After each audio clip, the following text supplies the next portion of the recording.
దేవుని మహాప్రేమకి మీ అందరికి ప్రత్యేకం తెలియజేస్తున్నానండి. దేవుడు ఆశ్చర్యకరుడు, అద్భుతమైన కార్యాలు చేసే దేవుడు. దేవుని యొక్క వాక్యము చాలా శ్రేష్టమైనది. దేవుని యొక్క మాటలు చాలా ప్రశస్తమైనది. ఆదిలో వాక్యమే దేవుడు ఉండేది. కాబట్టి మీకు అందరికీ నా ప్రత్యేకమైన వందనాలు తెలియజేస్తున్నాను మరోసారి.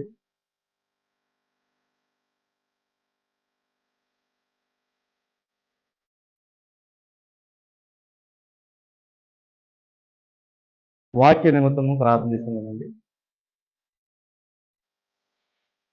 ప్రార్థన. స్తోత్రము ప్రభువా. ప్రియ పరలోకపు తండ్రి, సర్వోన్నతుడా, సర్వశక్తిమంతుడా, సజీవుడైన యేసు ప్రభువా, మీ మహాప్రేమకు స్తుతులు స్తోత్రములు నాయన. గతించిన సోమవారం నుండి ఈ సోమవారం వరకు ప్రియ బిడ్డలను సురక్షితంగా క్షేమంగా నేను మీ సన్నిధికి నేను మీరు తోడుకొచ్చినందుకు మీకు వందనాలు నాయన. ఇంతవరకు చక్కని పాటలు పండింది మీకు వందనాలు నాయన. ఆ ప్రియ బిడ్డ చెప్పి సాక్ష్యం పెట్టి మీకు వందనాలు తండ్రి. ఇక్కడికి వచ్చిన ప్రతి ఒక్కరి పేరు తీసిన ప్రభువా. నేను వాక్యంలోకి వెళ్తుండగా నా మానసాలను మరుగుపరిచి నాతో మాట్లాడుతూ ప్రభు మీరు హెచ్చింపబడాలి, నేను తగ్గింపబడాలి తండ్రి. సమస్త మహిమ ఘనత ప్రభు మీకు తెలిసి యేసు క్రీస్తు అతి శ్రేష్టమైన నామమున స్తుతించి ప్రార్థించి అడిగి వేడుకున్న పరమ తండ్రి. ఆమె దేవుని యొక్క వాక్యము చాలా అమూల్యమైనది. దేవుడు మనతో మన ప్రార్థన దేవుడితో మాట్లాడితే వాక్యం దేవుడు మనతో మాట్లాడుతుంది. ఇక్కడ ఎవరు నిలబడినా కానీ మాట్లాడేవారు ఎవరు? దేవుడు. కాబట్టి నాకు ఇచ్చిన కొద్ది నిమిషాల వాక్యం ధ్యానించుకుందామండి. కీర్తన గ్రంథము 109వ అధ్యాయము 28వ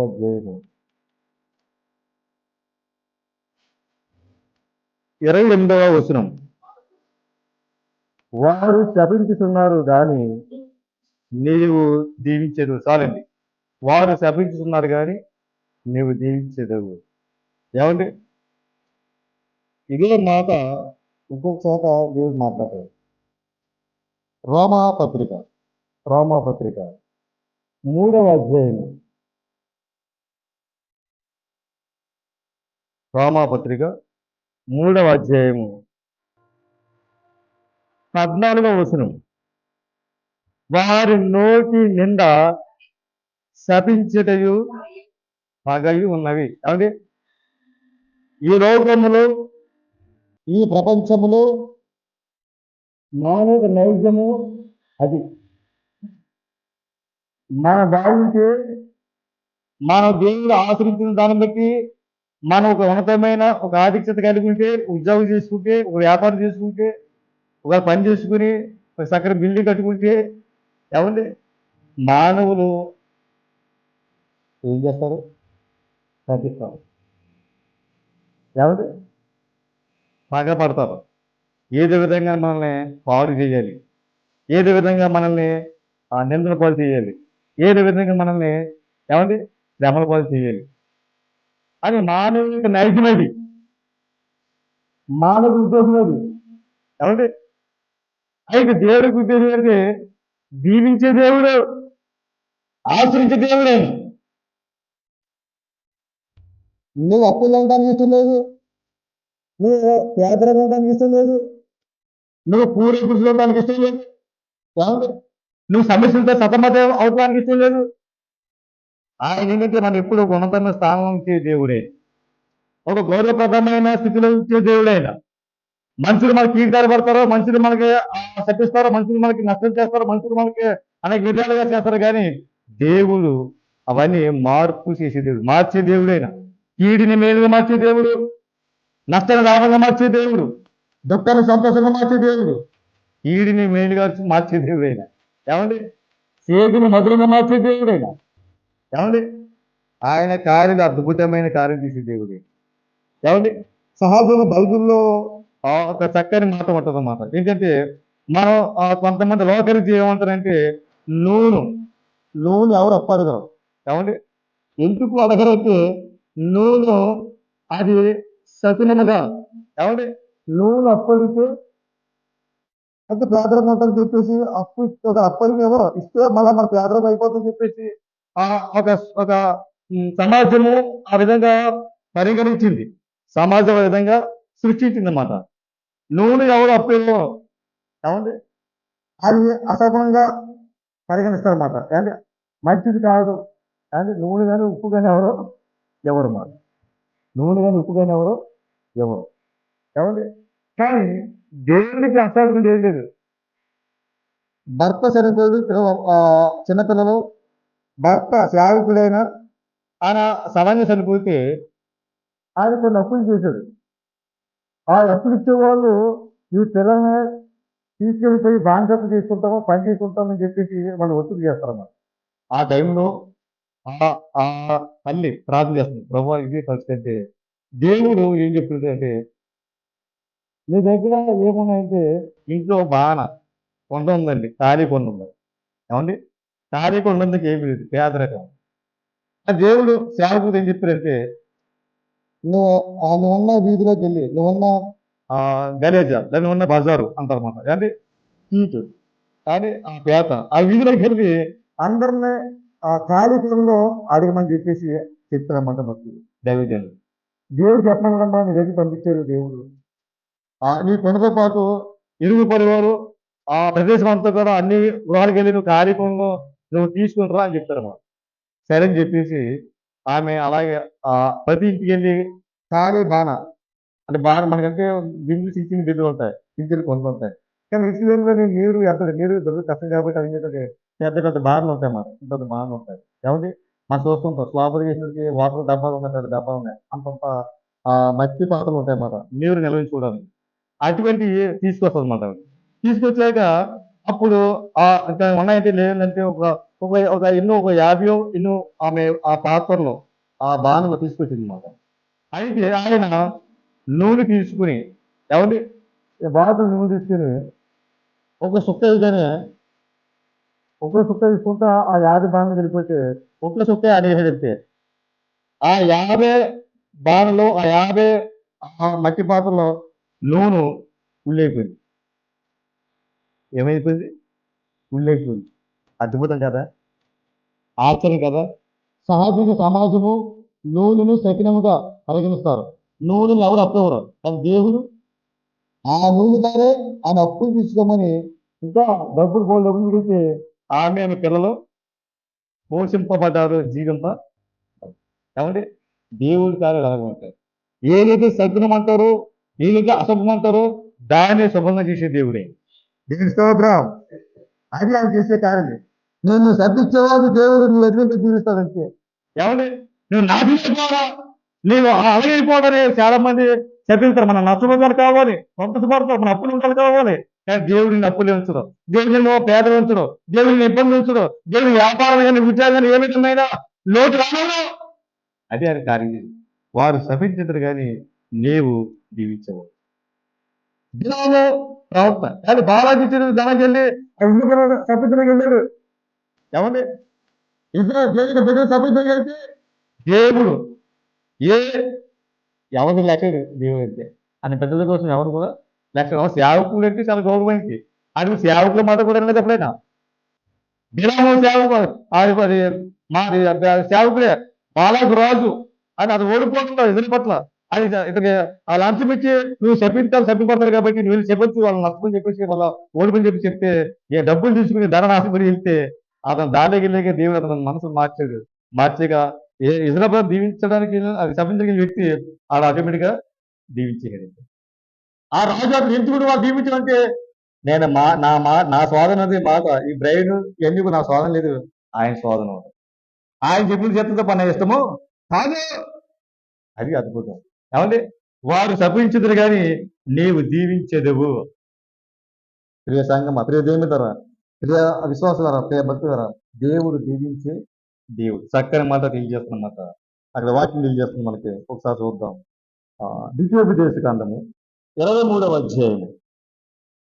ద్వితీయోపదేశ కాండము 23వ అధ్యాయము 5వ వచనం. ఆయ్ ఆయ్ ఆయ్ నీ దేవుడైన యెహోవా నిన్ను నిన్ను ప్రేమించేను గనుక నీ దేవుడైన యెహోవా నీ నిమిత్తము ఆ శాపమును ఆశీర్వాదంగా మార్చేసాను. ఏమండి? ఆశీర్వాదంగా చేశాను. బిలాము ఏమంటే ఒక ప్రవక్తను కూడా దేవుడు లెక్క చేయలేదు. ఏమండి? ఒక సేవకుడు కూడా దేవుడు లెక్క చేయలేదు. ఆయన విశ్వాసులు, ఆయన బిడ్డలు, ఆయన భక్తులకి ఎంతో ప్రేమ, ఎంతో ఇష్టమైనకి ఆయన ఖచ్చితంగా ఏం చేస్తాడు ఆయన? నీ దేవుడు ఎవరు నిన్ను ప్రేమించాడైనా, ఆయన్ని ప్రేమించాడు, నేను ప్రేమించేసాడు. నువ్వు ఎవరైనా కానీ, నువ్వు ఏ స్థితిలో కానీ, నువ్వు ఏ పరిస్థితుల్లో కానీ, ఎంత భయంకరమైన నువ్వు కానీ లో బడ్జెట్ ఉన్నా కానీ, ఏమండి ఎంత ఇబ్బంది ఉన్నా కానీ దేవుడు నిన్ను ప్రేమించాడు. నువ్వు ఎంత వ్యసనం లోనైపోయినా, ఎంత త్రాగులు లోనైపోయినా, ఎంత వ్యభిచారం లోనైపోయినా, ఎటువంటి స్థితి కలిపినా కానీ, సమాజం అంతా నేను వెలివేసినా కానీ, సమాజం అంతా నేను చిరసు చూసినా కానీ, నేను అవమానపరిచినా కానీ దేవుడిని ప్రేమించాడు. ఆయన ప్రేమ స్వరూపి, ఆయన ప్రేమ స్వరూపి. ప్రేమ దేవుడు, ప్రేమ ఎట్లంటే ఆయన ఎట్లైన దేవుడే.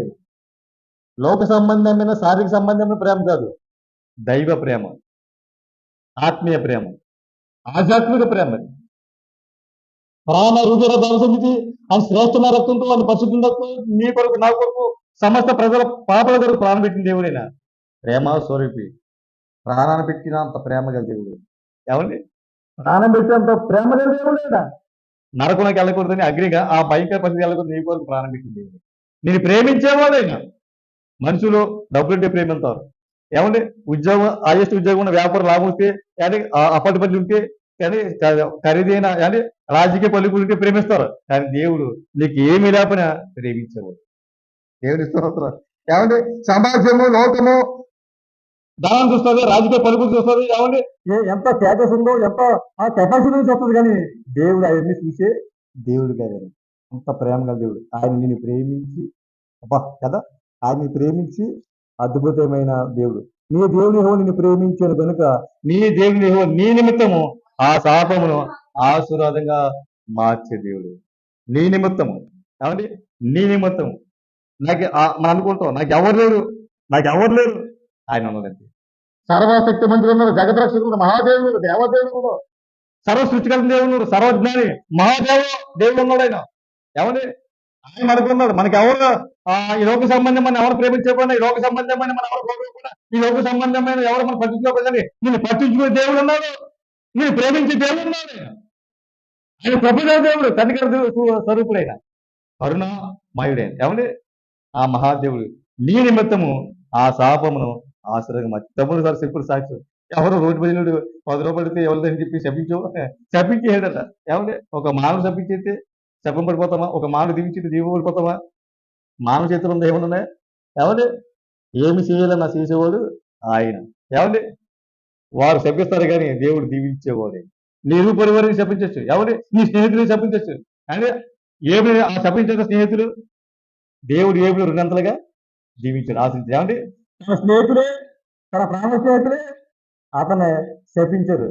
కానీ దేవుడు ఏమి రెండంతలుగా దీవించాడు. అది ఆయన గొప్పతనం, అది ఆయన ప్రేమ. నీ నిమిత్తము ఆ శాపమును ఆశీర్వాదంగా మార్చేది. కాబట్టి నా సమయం కాబట్టి ఇంకా 2 వచనం చెప్పి నేను సమయం ముగిస్తాను. దేవుని కృపను బట్టి ఆది కాండము 39వ అధ్యాయము. ఆది కాండము 39వ అధ్యాయము 5వ వచనము మధ్య చదవం. యెహోవా ఆశీర్వాదము ఇంటిలోనేమి పొలములోనేమి అతనికి కలిగిన సమస్తము మీదను ఉండెను. ఏమండి? దేవునికి ఆశీర్వాదము ఇంటిలో గాని పొలంలో గాని నీకు కలిగిన ఆ సమస్తం మీద ఆశీర్వాదము ఉన్నది. నువ్వు వ్యాపారం చేస్తున్నావా అని ఆశీర్వాదం ఉంది, నువ్వు ఉద్యోగం చేస్తున్నావా అని ఆశీర్వాదం ఉంది, నువ్వు చేతి వృత్తి చేస్తున్నావా అని ఆశీర్వాదం, నువ్వు కూలి పని చేసుకున్నావా అని ఆశీర్వాదం ఉంది. నీకున్న సమస్తమైన పాడిపాట మీద నీకున్న సమస్తమైన ఏదైనా కానీ నీకున్న పరిస్థితులు, పరిసరాలు కూడా దేవునికి ఆశీర్వాదము ఉన్నది. అది అని ఆశీర్వాదం. ప్రియ దేవుని సంఘమా, దేవునికి వాక్యం మాటిచ్చి మాట నడిచే దేవుడైనా మాట తప్ప దేవుడు నీ నిమిత్తము ఆ శాపమును ఆశీర్వాదంగా మార్చే దేవుడే. దేవుడు చెప్తున్నమాట, యెహోవా ఆశీర్వాదము ఇంటిలోనేమి పొలములోనేమి అతను కలిగిన సమస్తం మీద ఉండేది. ఏమంటే సామెతలు 10:20 ఏమంటే యెహోవా ఆశీర్వాదము ఐశ్వర్యమును నరుల కష్టార్జితము దానికి సాటి రాదు. దానికి ఎక్కువ సరిపోదు మాట. దేవునికి ఆశీర్వాదము ఐశ్వర్యము సమృద్ధి ఇచ్చే దేవుడు. ఏమండి? సమృద్ధి ఇచ్చే దేవుడు. అబ్రాహ్మణు ఏమి లేని పరిస్థితి అబ్రాహ్మణి దేవుడు దీవించాడు. నువ్వు ఆశీర్వాదం నువ్వు ఏమండి? అబ్రాహ్మణి ఆశీర్వదించి ఎంతవరకు అబ్రాహ్మణి ఆశీర్వదించాడంటే తన సంతానం ఎంతవరకు ఆశీర్వదించంటే బంగారుతో వెండి వజ్రాలతో అన్ని పాడి పంటలతో అనేకమైన పశువులతో అనేకమైన సమృద్ధిగా ఉన్నది. ఎంతవరకు అంటే అబ్రాహ్మణ సంతానాన్ని ఎంతగా దీవించాడంటే భూమి భరించినంతగా దేవుడు దీవించాడు. భూమి మీద భరించినంతగా దేవుడు అబ్రాహ్మణ సంతానం దీవించాడు. అదే దేవుడు నీకు నీ సంతానానికి అంత దీవునిచ్చే దేవుడైనా, అంత సమృద్ధిగా ఇచ్చే దేవుడైనా, అధికంగా ఇచ్చే దేవుడైనా, భూమి భరించినంతగా దేవుడు అబ్రాహ్మణ సంతానం అబ్రాహ్మణ దీవించే దేవుడు నన్ను దీవించే దేవుడు. ఇంకో వచనం చెప్పి నేను సమయిస్తాను.